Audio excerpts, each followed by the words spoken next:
Hello, dear healthcare professionals or dear students. Myself, Dr. Naresh Bhati, a health coach. And dear my students और viewer, आज के video में हम बात करने वाले हैं और एक इम्पोर्टेंट टॉपिक कार्डियोवैस्कुलर सिस्टम के रिलेटेड।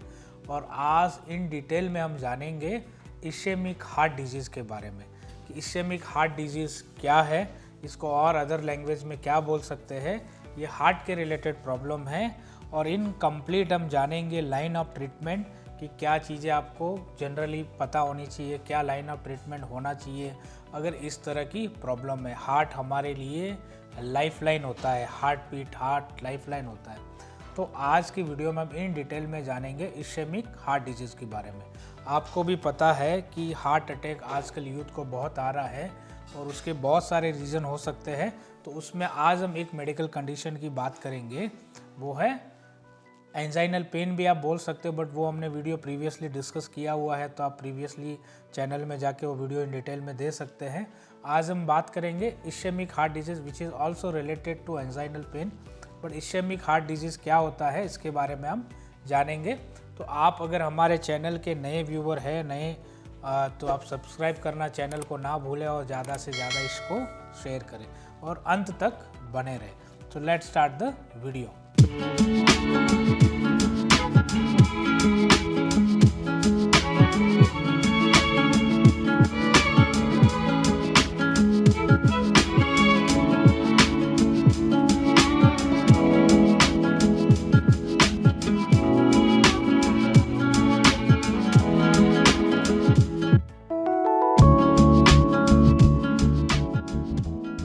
नाउ डियर स्टूडेंट्स और व्यूवर, IHD या डायग्नोस्ड IHD, अगर IHD है तो कैसे पता चलेगा IHD है क्या?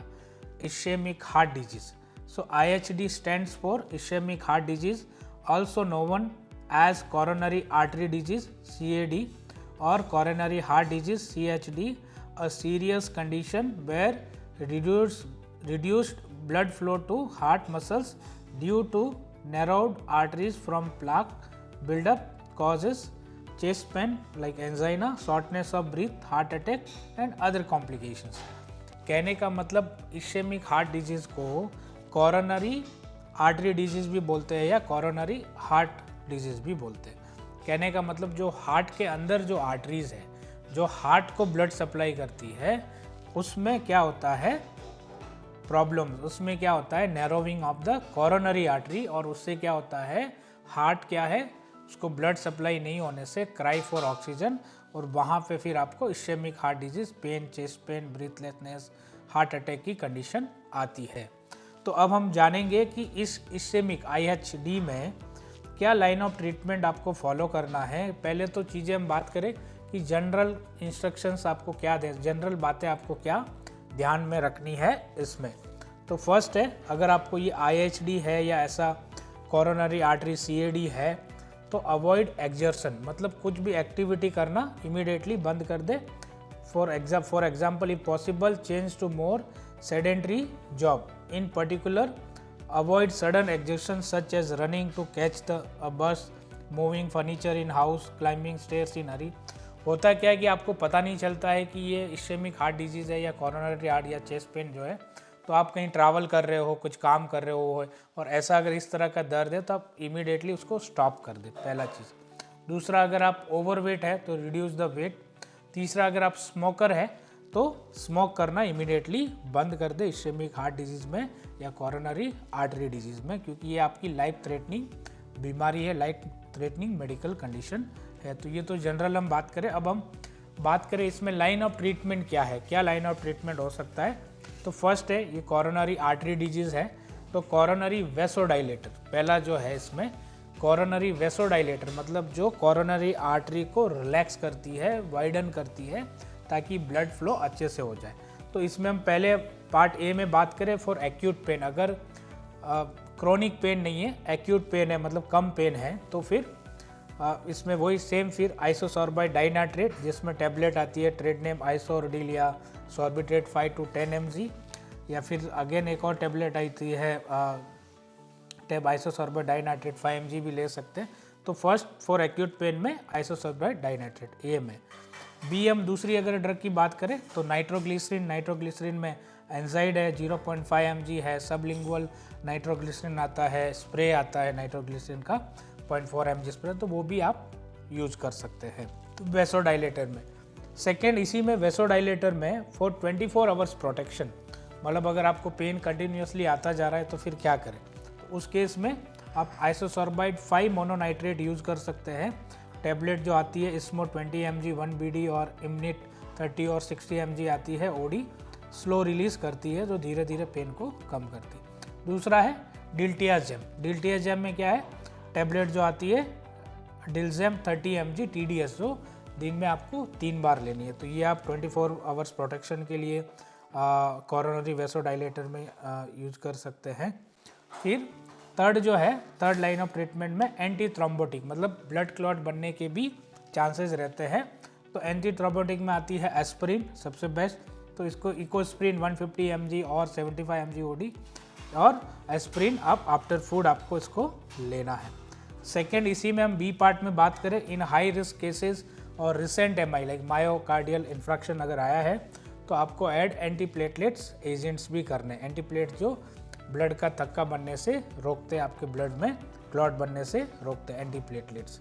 तो इसमें है एक फर्स्ट टैबलेट जो है हम बात करें क्लोपिडोग्रेल, सो टैब क्लोपिलेट 75 mg आता है, या फिर आप प्रासुग्रेल यूज़ कर सकते हैं जो प्रासुडेक 10 mg ट्रेड नेम से आती है, तो ये आप यूज़ कर सकते हैं। फिर फॉर कन्वीनियंस और प्रिस्क्राइब कॉम्बिनेशन भी आप यूज़ कर सकते हैं, सच एज क्लोपिलेट ए जिसमें क्लोपिडोग्रेल प्लस एस्पिरिन होता है, या Ecosprin AV OD like once, तो उसमें अटरवास्टेटिन प्लस एस्पिरिन होता है, तो कॉम्बिनेशन भी यूज़ कर सकते हैं एंटीप्लेटलेट्स एजेंट जब केस प्रॉब्लम क्या है, हाई रिस्क ज़्यादा है और पहले आपको कभी भी हार्ट अटैक आया हुआ है तब। फिर सी में हम बात करें, अगर किसी को एस्पिरिन से एसिडिटी होता है, इनटॉलरेंस है, पेप्टिक अल्सर है, तो उस केस में फिर एस्पिरिन नहीं लेना है, ओनली क्लोपिडोग्रेल मतलब जो एंटीप्लेटलेट्स है क्लोपिलेट 75 mg OD सिर्फ लेना है। फिर हम बात करें फोर्थ पॉइंट में, टू कंट्रोल, अब इस्केमिक हार्ट डिजीज या कोरोनरी हार्ट डिजीज है तो of course to control atherosclerosis and stabilize the plaque. Basically atherosclerosis क्या होता है, फैट डिपोजिशन या lipid cholesterol deposition in the arteries, hyperlipidemia हो जाता है, तो उसको कंट्रोल करना है। टैबलेट आती है रोजुवास्टेटिन का ट्रेड नेम है नोवास्टेट, अलग अलग कंपनी की अलग अलग आती है, तो नोवास्टेट 10 mg यूज़ कर सकते हैं HS। फिर दूसरा, इसके साथ साथ एंटीऑक्सीडेंट ड्रग भी लेना पड़ता है, तो एंटीऑक्सीडेंट में आप यूज़ कर सकते हैं, में अल्फा लिपोइक एसिड आता है, या फिर एंटीऑक्सीडेंट में मल्टीविटामिन यूज़ कर सकते हैं, कैब रेवेफ 1 OD आप ले सकते हैं जो multi vitamins multi minerals antioxidants रहते हैं। फिर थर्ड हम बात करें इसमें तो मेटोप्रोलोल क्या है, ACE इनहिबिटर्स, तो मेटोप्रोलोल में मेटोलोर एक्सेल यूज़ कर सकते हैं, या फिर आप रामीपिल एम्लोडिपिन जो टैबलेट आती है कार्डेस 1.25 mg OD यूज़ कर सकते हैं मेटोप्रोलोल में, ACE इनहिबिटर्स जो होते हैं।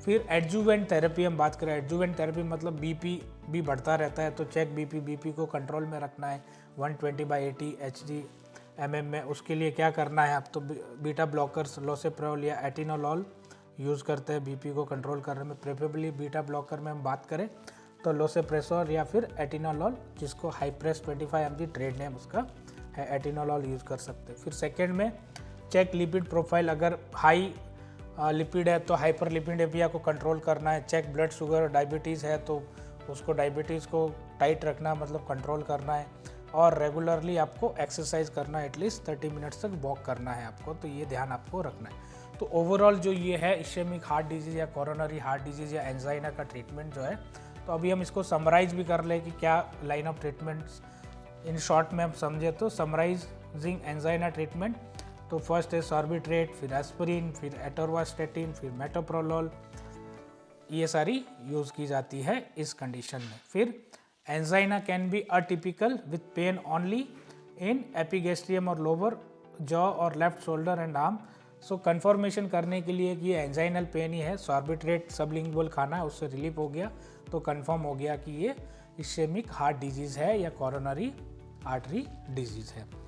अगर एंजाइनल पेन कंटिन्यूसली होता है और सॉर्बिट्रेट जो सबलिंगुअल मेडिसिन खाने के बाद भी अगर एंजाइनल पेन है तो वो MI हो सकता है, मायोकार्डियल इन्फ्रैक्शन हो सकता है, मतलब हार्ट अटैक हो सकता है। अगर टूथ पेन है, लेफ्ट लोअर आपका मोलर में परसे कंटिन्यूसली हो रहा है, दांत निकालने के बाद भी यहाँ दर्द होता जा रहा है, तो थिंक ऑफ एंजाइना आप कर सकते हो। तो ये सारी चीज़ें फिर और डिटेक्ट करने के लिए कोरोनरी एंजियोग्राफी होता है, स्ट्रेस टेस्ट होते हैं, तो वो सारे आपको ध्यान में रखने चाहिए। अगर आप हार्ट अटैक या कुछ ब्लॉकेज हो गया तो ट्रीटमेंट कराना है, सर्जरी कराना है।